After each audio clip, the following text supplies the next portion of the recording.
Le bien et le mal existent-ils?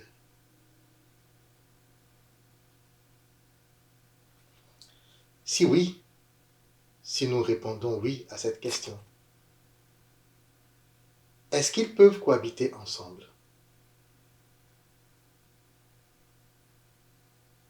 Voilà une question.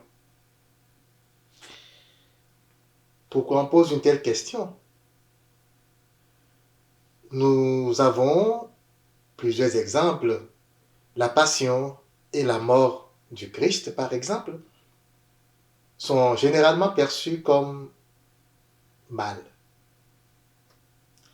l'œuvre du diable ou l'œuvre d'inconscient.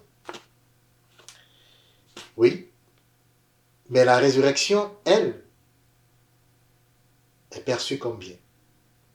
La question, c'est de savoir, est-ce que la résurrection aurait pu exister sans la passion et la mise à mort?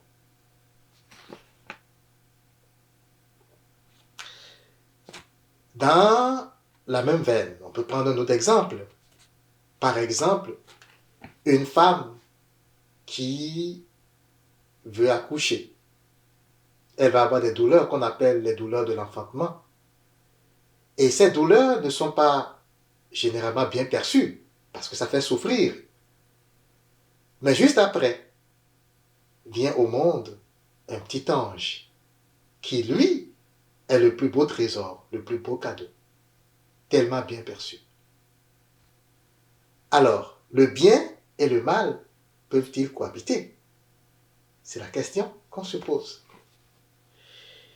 Et dans la conscience humaine, bien sûr, on parle de la conscience humaine, est-ce que la lumière peut exister sans les ténèbres? Est-ce que l'amour peut exister sans la peur dans la conscience humaine? Donc voilà des questions. Commençons à y réfléchir. C'est un exercice, vous allez voir, très intéressant.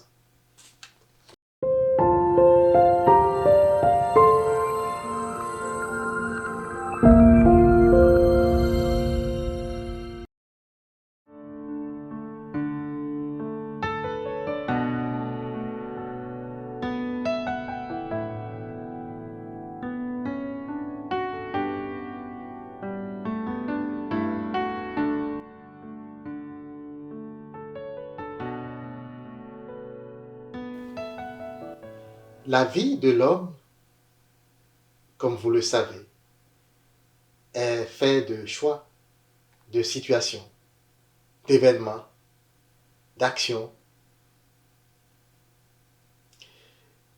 Elle est faite de jugements, d'analyses, d'évaluations. Et la plupart du temps, ce à quoi nous nous référons dans toutes ces analyses, tous ces choix, tous ces jugements, c'est le bien et le mal. Je ne vous apprends rien quand je vous dis que notre perception est plutôt une perception exclusive. Soit nous sommes dans le bien ou nous sommes dans le mal. Tellement ancrée cette croyance que nous avons décrété qu'il y a un Dieu du bien et il y a un Dieu du mal. Et voilà pourquoi il est intéressant, tout à fait intéressant, de remettre en question tout ceci et de se demander, mais parfois, le bien ne semble pas être bien sans le mal. Quelqu'un, par exemple, qui, en s'en allant à l'aéroport, fait un accident et est envoyé à l'hôpital, il rate son vol, mais une heure plus tard, il apprend que l'avion qu'il aurait dû prendre vient de faire un crash. L'instant d'avant, l'accident était tout son malheur. Pour lui, c'est très mal. Pourquoi est-ce qu'il n'a pas pris son vol? Pourquoi est-ce que ceci est survenu? Comment Dieu a-t-il laissé ceci survenir? Mais quelques minutes plus tard, il réalise que c'était bien. L'accident qui était perçu comme mal est devenu l'accident qui le sauve.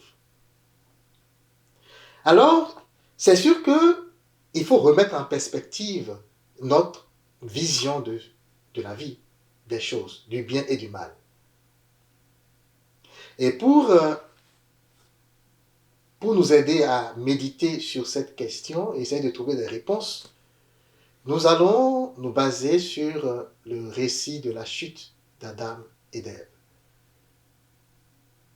Je vais vous fournir mon interprétation des choses et vous demander de méditer là-dessus.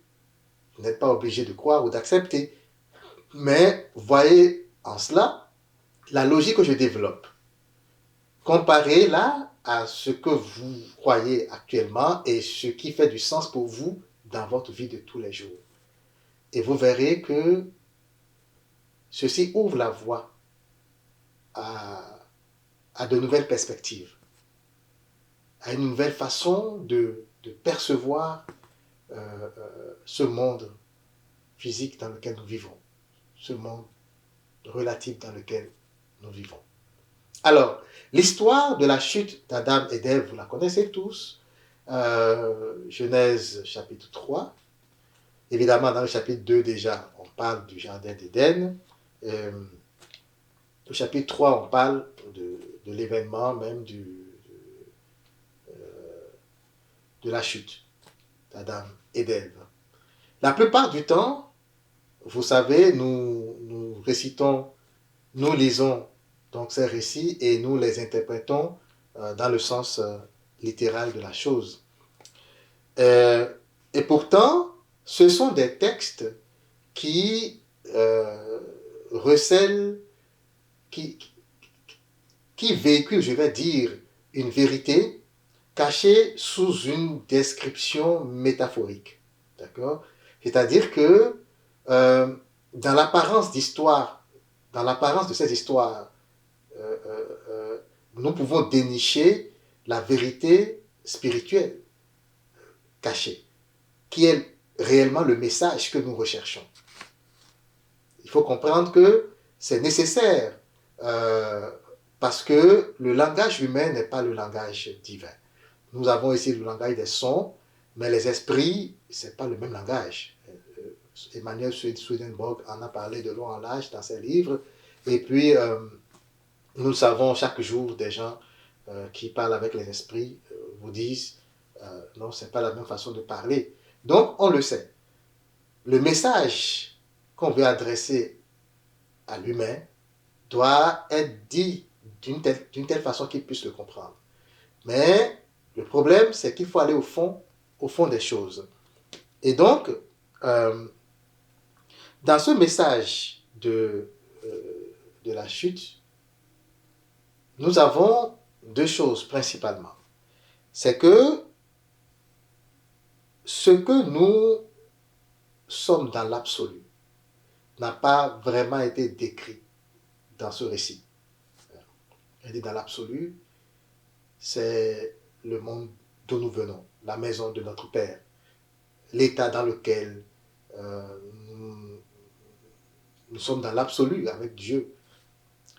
Et évidemment, bien plus tard, le roi David va pouvoir dire, mais non, chaque homme est une histoire sacrée. Il est Dieu, il est enfant de Dieu, il est fils de Dieu. D'accord? Dans le psaume 82. Alors, il faut remarquer aussi que l'état d'esprit de Adam et Ève décrit dans ce récit correspond au niveau de conscience, à l'état de leur conscience. D'accord? Avant et après. Et on va expliquer ce que cela signifie dans un instant. Et vous allez voir que ce n'est pas si compliqué que ça. Alors, pourquoi est-ce que je parle de tout ceci? Ben parce que nous avons fondamentalement deux mondes. C'est important de le savoir. Je le dis toujours dans mes enseignements, mais souvent, je ne sais pas si vous le percevez comme cela se doit. Nous avons le monde de l'absolu. L'absolu, c'est ce qui est. Dieu dit, je suis. L'absolu, c'est quelque chose qui existe et qui est parfait. Parfait en toutes ses dimensions. C'est ça le monde de l'absolu. Dieu est absolu. Dieu, dans son monde, c'est le monde de l'amour. Il dit, l'amour est tout. Dans le monde de Dieu, il n'y a pas de mal. Il n'y a pas de méchant. Il n'y a pas tout ce que nous disons là. C'est le monde de l'absolu qui ne connaît qu'une seule facette de la chose, c'est-à-dire l'amour. Donc, ça, c'est le monde de Dieu. Mais évidemment, ceci n'est pas décrit dans le récit de la chute d'Adam et d'Ève. Donc, ce monde de Dieu tel qu'il est. Plus tard, certainement, avec des révélations, notamment avec l'Apocalypse, on voit un peu comme c'est de l'autre côté. Mais ça n'a pas été décrit en détail donc, dans le récit de la chute.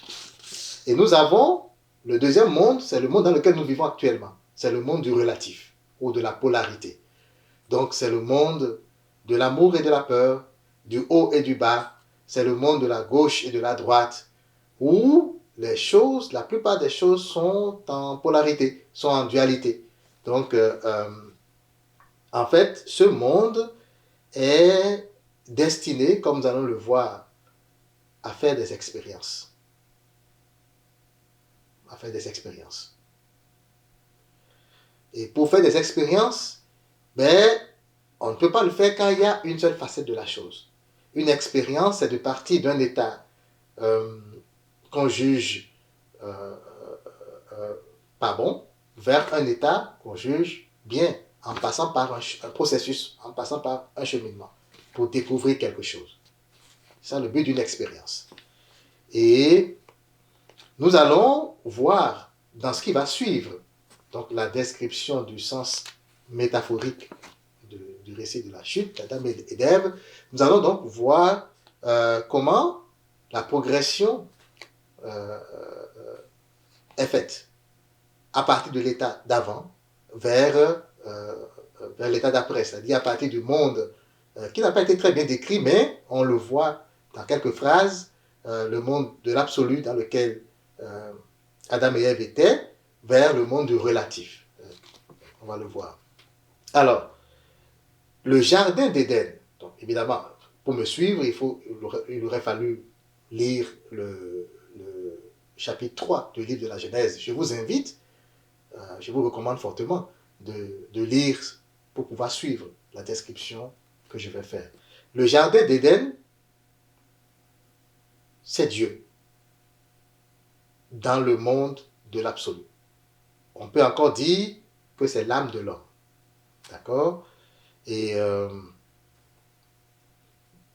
Dieu, avec le jardin d'Éden, avec tous les arbres qui sont, les arbres, tous les arbres, sauf l'arbre de la connaissance du bien et du mal, font partie du monde de l'absolu. Donc l'arbre de la vie aussi fait partie du monde de l'absolu. Et donc, nous avons au centre le monde du relatif. Donc, le jardin, ce n'est pas que le monde de l'absolu. Il y a tous les arbres, hormis celui de la connaissance du bien et du mal, qui font partie du monde de l'absolu. Donc, on parle notamment de l'arbre de la vie, d'accord, qui représente le monde de l'absolu, la vie éternelle, d'accord. Et l'arbre de la connaissance du bien et du mal, au centre, représente donc le monde du relatif. Le monde du relatif, tel que nous allons le décrire. Alors, cultiver et garder, comme on le voit dans Genèse chapitre 2, verset 15, Dieu a mis dans le jardin Adam et Ève pour cultiver, Adam d'abord, et après il a créé Ève par la suite, pour cultiver et garder.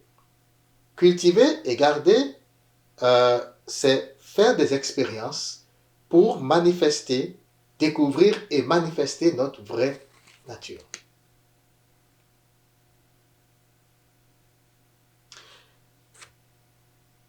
Il faut faire quelque chose.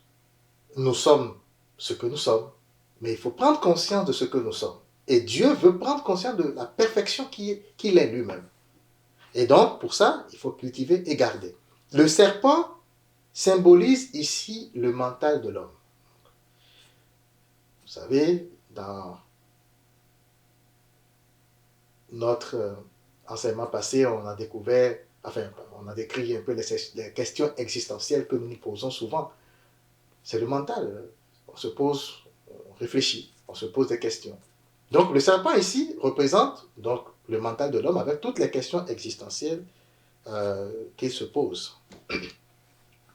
Évidemment, cela veut dire donc que avant cet épisode de la chute, Adam et Ève, à un moment donné, dans ce dialogue avec le serpent, se sont posés des questions. Genre, comment on se pose? Qui suis-je? Où suis-je ici? Est-ce que je suis ci? Est-ce que je suis ça? Est-ce que je suis Dieu? Est-ce que je vais être Dieu? Oui, un peu. C'est ça. Des questions qu'on se pose. Et manger du fruit de la connaissance du bien et du mal, c'est s'incarner dans le monde de la relativité. Ça veut dire quitter le monde de l'absolu, où il n'y a que l'amour. Dans le monde de l'absolu, il n'y a que l'amour. On ne réfléchit pas bien, comme on le dit, hein, dans le monde de l'absolu. On ne réfléchit pas vraiment, on jouit de l'amour. On se laisse envelopper par l'amour. Mais si on veut savoir ce qu'on est, il faut analyser. Il faut réfléchir à qui nous sommes. Il faut élever sa conscience. Et ça, c'est dans le monde du relatif qu'on peut le faire. Vous comprenez? Et donc, ce qui s'est passé ici, c'est qu'à un moment donné, quand le serpent est venu, donc le serpent entendait ici le mental de Adam et de Ève, il a commencé à leur parler. Donc, c'est comme si quelque chose, une voix en eux a commencé à leur parler. Il y a comme une division de leur esprit, leur conscience, qui a quand même pas dit, mais non, est-ce que vous ne savez pas que vous êtes Dieu? Si vous mangez de ce fruit, Dieu sait que vous allez juste, vos yeux vont s'ouvrir et vous allez savoir que vous êtes Dieu. Et comme ça, vous pourrez être à son égal. Il ne veut pas ça. Ça, c'est donc les questionnements qui nous divisent de l'intérieur, mais qui sont tout autant nécessaires pour nous permettre de pouvoir aller chercher des réponses. Évidemment, ce qui s'est passé, à un moment donné, Ève a cédé. Ève a cédé, elle a fait plutôt un choix. Elle a fait le choix de manger du fruit défendu. Et ce que ça veut dire, manger du fruit défendu, elle a fait le choix d'aller expérimenter un autre monde, une autre dimension. Elle a fait le choix d'aller dans le monde du bien et du mal. Et elle a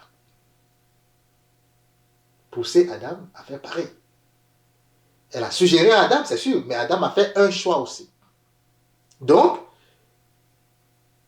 dans le récit, on dit, leurs yeux s'ouvrirent et ils découvrirent qu'ils étaient nus. L'ouverture des yeux, c'est l'ouverture des yeux sur les illusions du monde physique. Parce que lorsque nous venons ici, nous pensons que tout ce que nous voyons est réel. En réalité, il n'y a rien qui est réel ici. Tout est illusoire. La réalité se trouve dans le monde de l'absolu. Mais nous, étant donné qu'on peut toucher des choses physiques, on ne pense pas que c'est une illusion.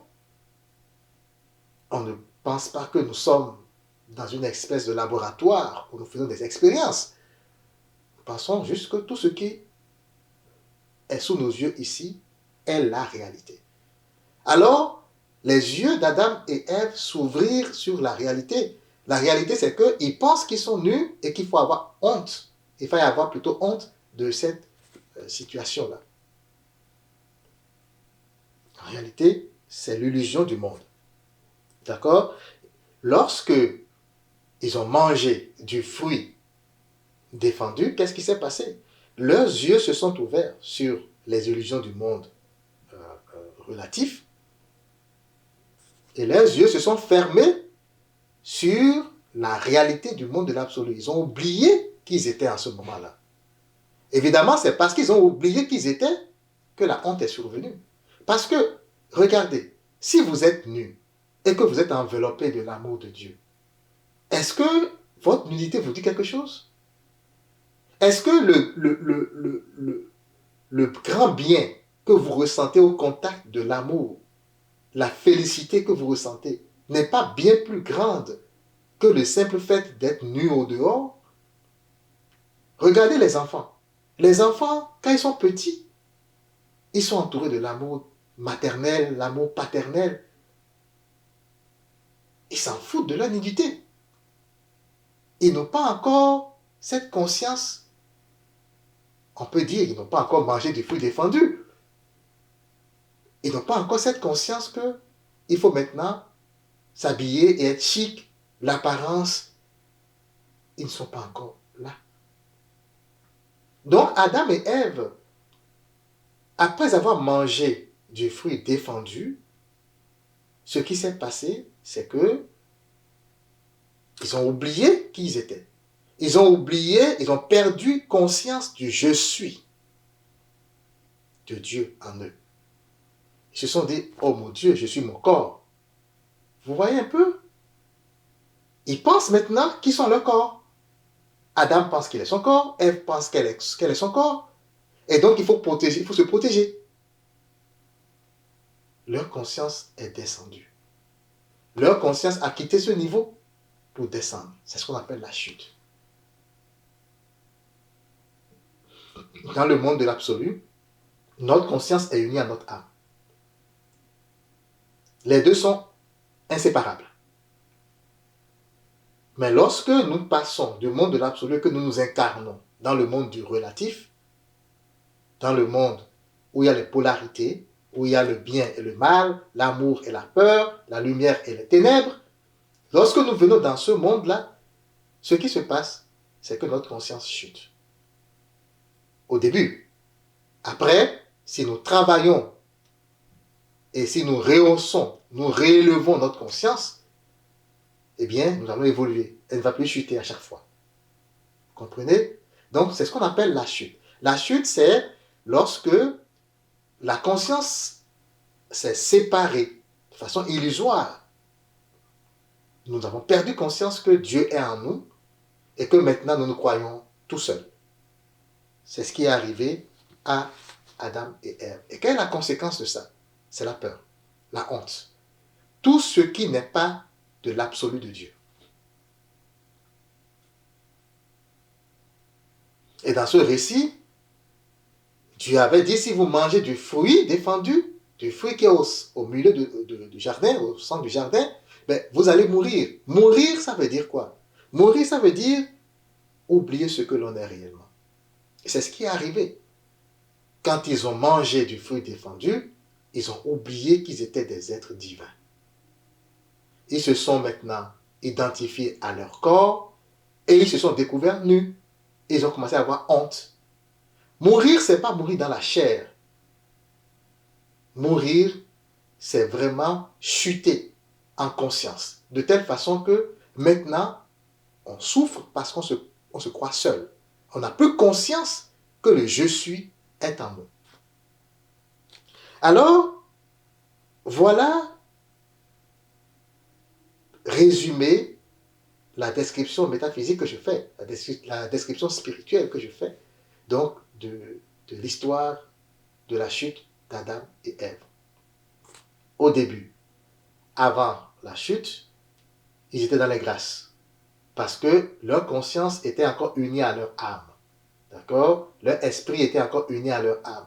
Ils avaient encore conscience de l'être divin parfait qu'ils sont. Ils avaient toujours conscience de l'être divin parfait qu'ils sont. Ils n'avaient pas honte du corps ou de quoi que ce soit, bien qu'ils avaient un corps, mais ils n'avaient pas honte. Pourquoi? Parce que, enveloppés par l'amour divin, on ne pense plus à ce qui est bassesse. Mais quand ils ont fait le choix, ils ont décidé de céder aux pressions du serpent, c'est-à-dire de leur propre mental, ils ont décidé de céder à la tentation, hein, à la tentation d'aller expérimenter quelque chose, d'expérimenter le divin en eux. Ils voulaient savoir si vraiment ils sont Dieu ou pas. Évidemment, c'est quelque chose de noble. Nous, on le perçoit comme la chute, comme le serpent, comme si le serpent les avait trompés, si c'était vraiment le diable. Mais remarquez que de prendre conscience de ce qu'on est, c'est l'expression la plus grandiose que Dieu veut de nous. Tu peux être n'importe quoi, mais la joie d'être quelque chose ne vient que lorsque tu prends conscience de ce que tu es. Imaginez que je sois un être bienveillant, un être d'amour, mais tant que je n'ai jamais exprimé, tant que je n'ai pas exprimé cet amour pour y voir les résultats, pour ramener à la vie les résultats concrets de ce que je suis, ma joie n'est pas parfaite. Mais le Christ l'a dit, il faut que notre joie soit parfaite. Et donc, Adam et Ève ont fait ce choix de faire chuter leur conscience pour aller expérimenter et redécouvrir de fond en comble qui ils étaient.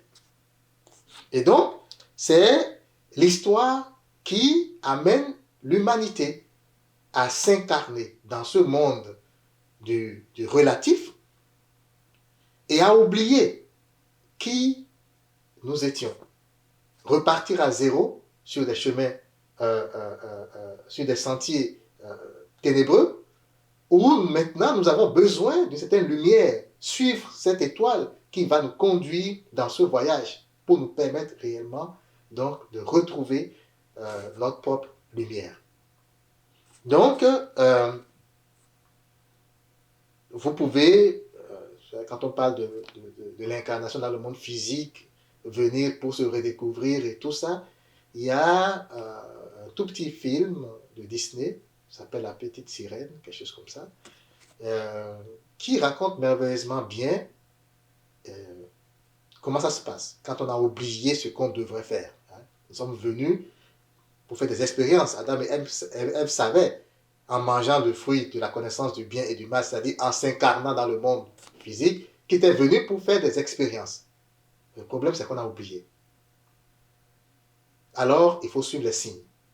Il faut suivre des choses qui vont nous aider à pouvoir nous rappeler. C'est un merveilleux petit film qui, si vous comprenez bien comment ça s'est passé, met en perspective ce voyage de l'âme dans le monde physique pour venir faire des expériences.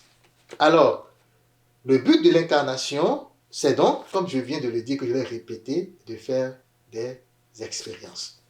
Faire des expériences pour développer la conscience et manifester ce que l'on est, c'est-à-dire l'amour. Nous sommes littéralement des êtres d'amour. Dieu ne nous voit pas comme des pécheurs, non. Dieu nous voit comme parfaits. Parce que réellement, c'est ce que nous sommes. Dieu ne peut pas habiter un esprit ou un corps ou un être pécheur. Il est saint. Comment pensez-vous que quelqu'un qui est saint puisse donc habiter un espace qui est souillé? Non. Nous sommes parfaits aux yeux de Dieu. Et il sait que nous avons décidé d'expérimenter quelque chose. Tel un enfant qui, à un moment donné, a décidé de se lever et de marcher. Ce n'est pas les parents qui obligent les enfants à marcher. L'enfant marche quand il en a envie. C'est un choix. Et c'est pourquoi il y a des enfants qui refusent de marcher. Ils ne veulent pas marcher. Mais l'enfant qui décide de marcher sait qu'il doit faire des chutes. Il doit tomber, il doit se relever, il doit faire caca. Et puis, dans ces allées et venues, dans ces hauts et bas, les parents sont là pour l'accompagner. C'est exactement ce que Dieu fait pour nous. Il nous accompagne dans ce voyage, dont le but pour nous est de nous redécouvrir, découvrir ce que nous sommes, donc ce que lui, Dieu, il est. Alors, tout ceci est voulu. C'est là où je voulais en venir. C'est un choix, mais c'est voulu. Et ce n'est pas mal. Donc, au final, le bien et le mal sur lequel nous nous basons n'existe pas. Parce que tout ce qui arrive, c'est des choses que nous avons voulu. D'accord? Et puisque nous avons oublié que nous avons fait un choix et que nous avons voulu venir dans ce monde pour faire des expériences, nous avons inventé donc l'être qu'on appelle Satan ou le diable. En réalité, qui incarne la peur. Parce que dans le monde relatif, je vous ai dit, Dieu a créé le contraire de l'amour, qu'ils appellent la peur. Si vous y pensez bien, tous les mots auxquels nous sommes assujettis ont pour base, ont pour racine commune la peur. La peur de ci, la peur de ça, la peur de ceci, la peur de cela. La peur, c'est le contraire de l'amour. Mais dans l'absolu, dans le monde absolu, le monde de Dieu, comme on dit, c'est l'amour. L'amour est tout. Et même dans notre monde relatif, l'amour est tout. Sauf que pour l'expérimentation, au fin de l'expérimentation, pour que nous puissions faire nos expériences, Dieu a créé la peur. Alors, vous allez me dire, qu'est-ce qu'il raconte lui? Donc Dieu a créé le mal. Il a créé le diable, il a créé Satan. Rien ne puisse exister en ce monde,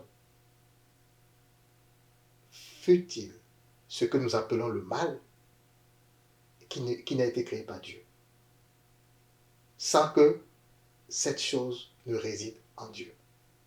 C'est la grande vérité qu'il faut toujours graver dans notre cœur. C'est très important.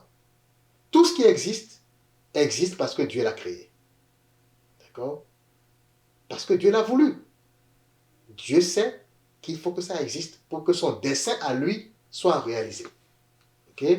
Donc, pour cela, je vais vous lire un passage du livre d'Ésaïe, chapitre 45, du verset 5 au verset 8. Dieu parlait à Cyrus. Il dit, « Je suis l'Éternel, et il n'y en a point d'autre. Et il n'y en a point d'autre. » Pardon. Or, moi, il n'y a point de Dieu. J'étais saint avant que tu me connusses. Ce qu'on vient de dire, avant d'être incarné ici, Dieu nous connaissait. Et Dieu l'a dit à beaucoup de prophètes. Nous ne sommes pas le corps.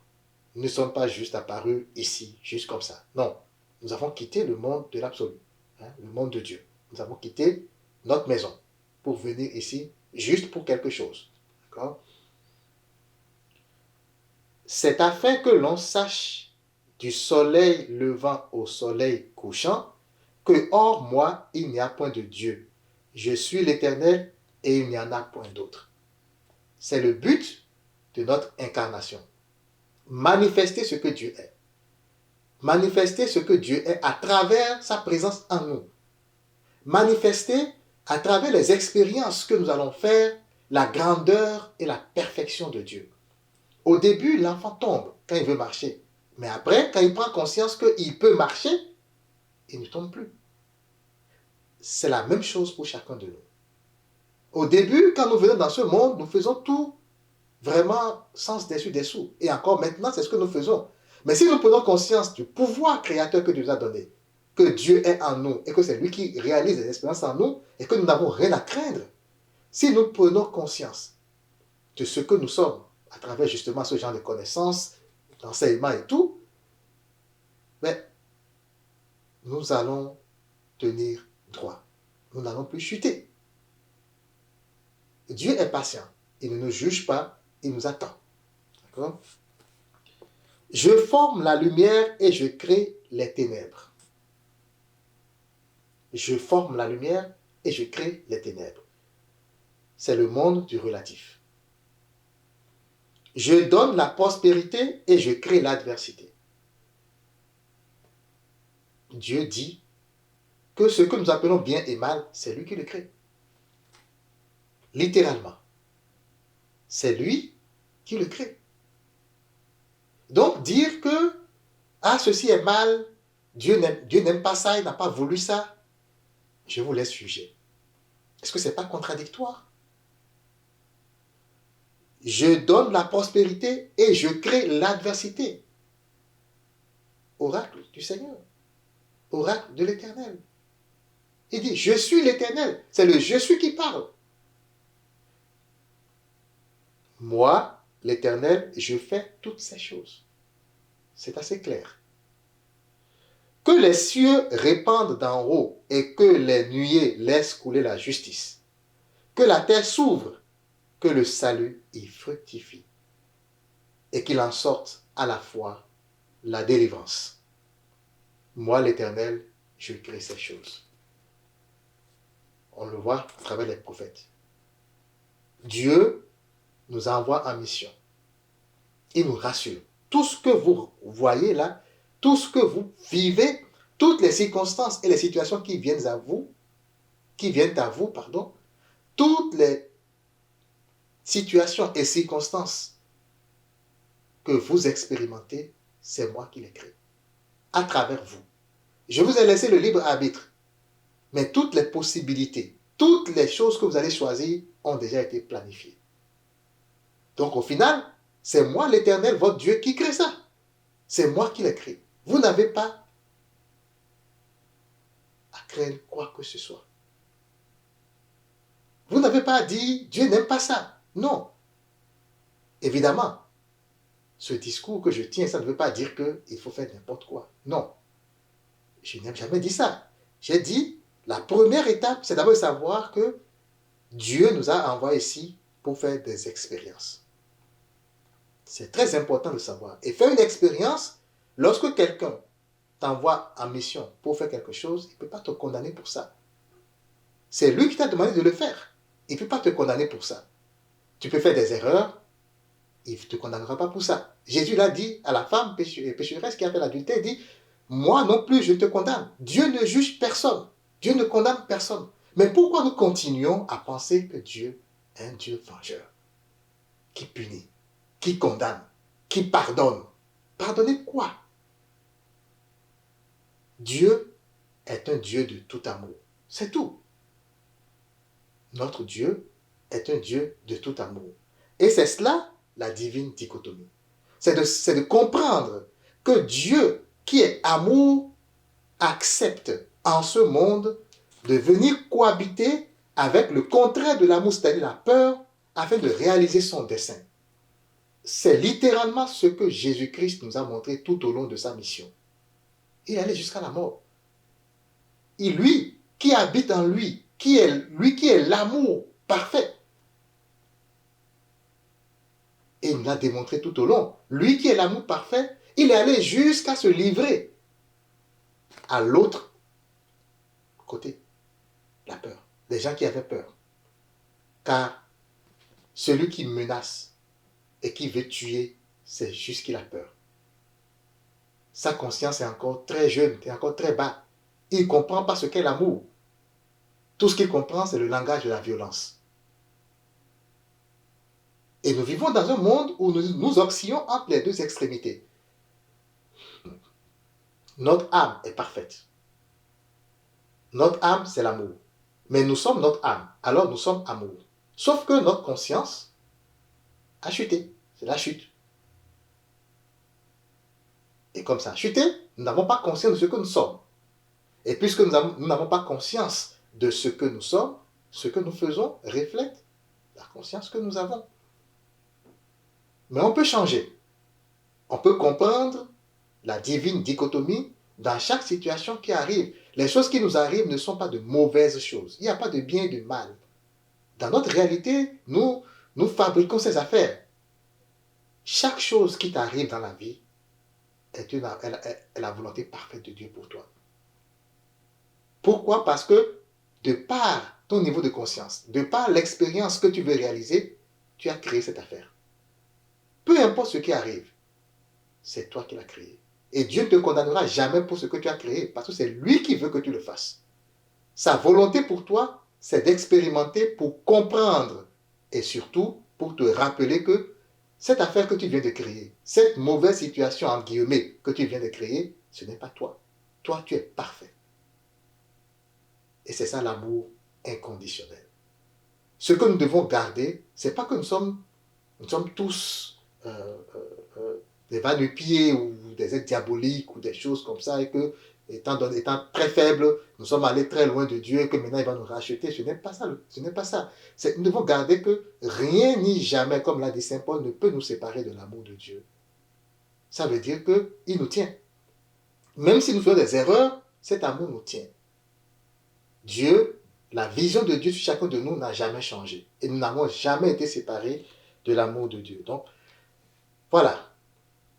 La divine dichotomie, cette conclusion que nous tirons donc de l'interprétation métaphysique donc, du récit de la chute, c'est que ce monde de dualité est fait à dessein. C'est fait pour que nous puissions expérimenter des choses. Dieu a créé la peur par opposition à l'amour pour nous permettre justement de savoir que nous sommes amour. Si la peur n'existe pas, nous ne pouvons pas savoir que nous sommes amour. Si le haut n'existe pas, on ne peut pas savoir le bas. En tout cas, dans ce monde relatif. Si les ténèbres n'existent pas, comment peut-on savoir qu'est la lumière et la valeur de la lumière? La nuit de Pâques, on le dit, hein, heureuse la faute d'Adam, qui nous a valu le Sauveur. On le dit, la nuit de Pâques. Heureuse la faute d'Adam qui nous a valu le Sauveur ou le salut. Sans cette faute, en guillemets, on n'aurait pas le Christ qui soit venu pour nous délivrer. Qu'est-ce que ça veut dire délivrer? Ça veut dire, vous avez oublié qui vous êtes. Et comme vous n'avez pas la lumière sur ce chemin de ténèbres, moi je viens pour vous dire, voici le chemin. C'est pourquoi le Christ dit, je suis le chemin, la vérité et la vie. Je viens vous montrer que vous ne devez pas avoir peur et que vous n'êtes que dans une expérimentation. Vous êtes dans un laboratoire, littéralement, pour faire des expériences. Même si vous avez oublié, ce n'est pas grave. Vous faites des erreurs. Vous êtes dans les conflits, dans les irritations, dans les émotions. Ce n'est pas grave. Mais vous devez juste savoir que ça, ce n'est pas votre vraie nature. C'est ce que le Christ est venu nous montrer. Donc, ce qu'on appelle péché, c'est une erreur de parcours. Dieu a l'oubli que nous sommes des êtres d'amour. En fait, c'est un état temporaire d'ignorance. Vous comprenez? C'est comme un enfant. Temporairement, il sait que, il est ignorant, il ne sait pas, il fait des choses juste parce qu'il veut expérimenter. Temporairement, il a le feu, il met le doigt dans le feu. Mais dès qu'il a expérimenté ça, il sait qu'il ne faut plus mettre le doigt dans le feu. Vous comprenez? Sa conscience vient d'être élevée, il vient d'expérimenter cette facette de sa vie. Et donc, puisque Dieu sait que nous sommes venus dans ce monde pour faire des expériences, il nous dit ceci. Le résultat est garanti. Vous n'êtes pas de ce monde. Sachez que vous n'êtes pas de ce monde. Dans la maison de mon Père, il y a beaucoup de demeures. Vous n'êtes pas de ce monde. Votre demeure est là-bas. Alors n'ayez pas peur.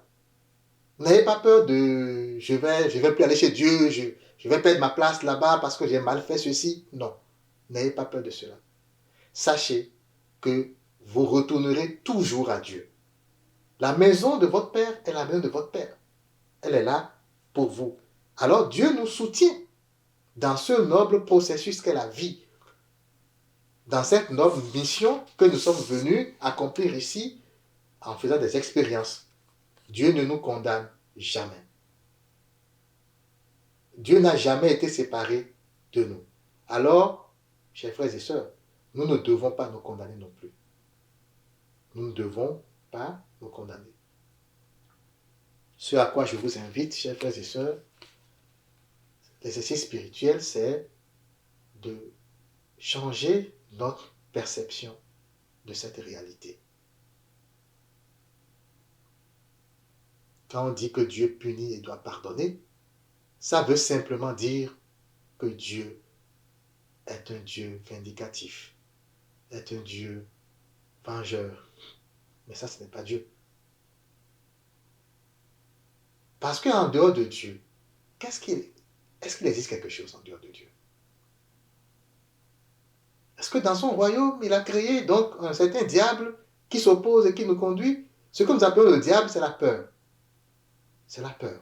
C'est littéralement la peur de tout. de tout ce qui nous amène à agir de façon contraire à ce que nous sommes.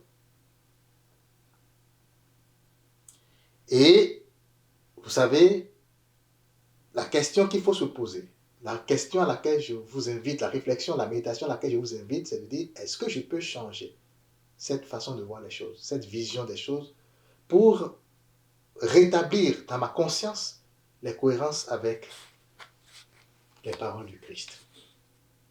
Je suis capable de le faire. Dieu, s'il me punit, c'est qu'il se punit lui-même, parce que je suis en lui et il est en moi. C'est ce que le Christ a dit.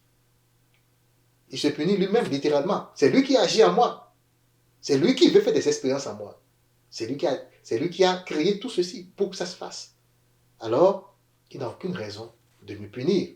Il sait que je suis un enfant et tu es un enfant en mission. Nous sommes l'argile et lui le potier. Il le sait. Dieu s'exprime en nous. C'est ça le je suis. L'âme, c'est la présence de Dieu qui s'épanouit en nous. Sainte Thérèse d'Avila l'a dit. C'est Dieu qui se manifeste dans l'expression de chaque action. Quand on dit Dieu est présent ici, là, c'est à travers tout ce que nous voyons. Si Dieu fait des actions dans ce monde, c'est à travers l'homme. Et on l'a vu avec Moïse. On l'a vu avec Jésus-Christ. Est-ce qu'on fait des erreurs? Oui, on fait des erreurs. L'erreur, c'est de faire quelque chose qui n'honore pas notre âme, qui n'honore pas Dieu. Oui. Est-ce un péché? On va le voir plus tard. Oui, on peut dire que c'est un péché, parce qu'on a raté la cible. La cible, c'est faire des choses qui honorent la grandeur, la grandiosité de Dieu en nous. Nous ne le faisons pas toujours. Mais est-ce que c'est condamnable? Non, ce n'est pas condamnable. Nous devons juste prendre conscience. Je pense que dans plusieurs religions, l'examen de conscience est fait pour ça.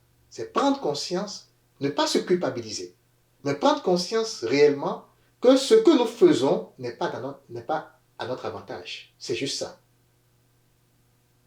Nous n'agissons pas pour les autres. Nous agissons pour nous et pour nous-mêmes. Tout ce que nous faisons, si ce n'est pas quelque chose qui honore notre âme, c'est-à-dire la grandeur de Dieu en nous, ça ne nous arrange pas. Et c'est là où nous allons à notre perte. Nous attirons dans notre vie plein de problèmes. Tous les problèmes qui arrivent dans notre vie, c'est parce que notre conscience a chuté. C'est parce que nous ne savons pas qui nous sommes et nous faisons des choix qui sont incohérents avec notre vraie nature. Alors, on peut se dire, mais à quoi servent les commandements? Est-ce que Dieu n'a pas ordonné qu'on fasse absolument ceci, absolument ça? Encore une fois, c'est important de savoir que sur ce cheminement, c'est Dieu lui-même qui nous a envoyé en mission. Nous avons choisi, bien sûr, nous avons obéi, nous sommes venus en mission. Mais lui, il est avec nous. Je suis avec vous tous les jours jusqu'à la fin des temps. Il sait que nous allons chuter. Jésus a chuté, il s'est relevé. Il sait que nous allons chuter. Les commandements, c'est juste la lumière qui met sur notre route. Puisque nous sommes dans un monde de ténèbres. Dans le monde de l'absolu, nous savons tout. Nous sommes hypersensibles, nous voyons tout. Mais dans le monde de la matière, dans le monde physique, c'est comme le monde des ténèbres. On ne sait pas d'où on vient, on ne sait pas où on va. La parole, les commandements, tout ce que Jésus nous a dit, tout ce que les prophètes ont dit, ce sont des pots de lumière dressés sur la route. Si nous suivons ces rayons lumineux, si nous suivons tous ces spots lumineux, nous irons à bon port. C'est-à-dire, nous allons reconnaître qui nous sommes et nous allons nous unir à ce Dieu qui vit en nous. Donc, voilà ce qu'est la divine dichotomie et vous avez compris maintenant qu'il faut tout relativiser. Ça ne veut pas dire encore une fois qu'il faut faire n'importe quoi. Ça ne nous arrange pas de faire n'importe quoi. Ce que tu fais, ça revient toujours. Si tu maltraites l'autre, ça va te revenir. Si tu tues l'autre, ça va te revenir. Si tu mens, ça va te revenir. Et à chaque fois que ça va revenir, tu vas te rendre compte que, oh zut, ce n'est pas ce que je suis. Ce n'est pas ce que je voudrais de ma vie. Et c'est ça, la vraie conversion, la vraie repentance, la vraie délivrance. Que le Seigneur, par sa lumière, nous éclaire sur ce chemin. Nous sommes littéralement dans les ténèbres. Mais prendre conscience que l'on est dans les ténèbres, c'est déjà comme un malade qui se reconnaît malade. Il est à moitié guéri. Ça veut dire que nous avons une piste pour nous en sortir. Il suffit juste de s'armer de patience et de volonté et de ne pas se culpabiliser. Juste se dire, je vais découvrir la splendeur, de la grandeur et la beauté de Dieu en moi. Que Dieu nous accompagne sur ce chemin. Amen.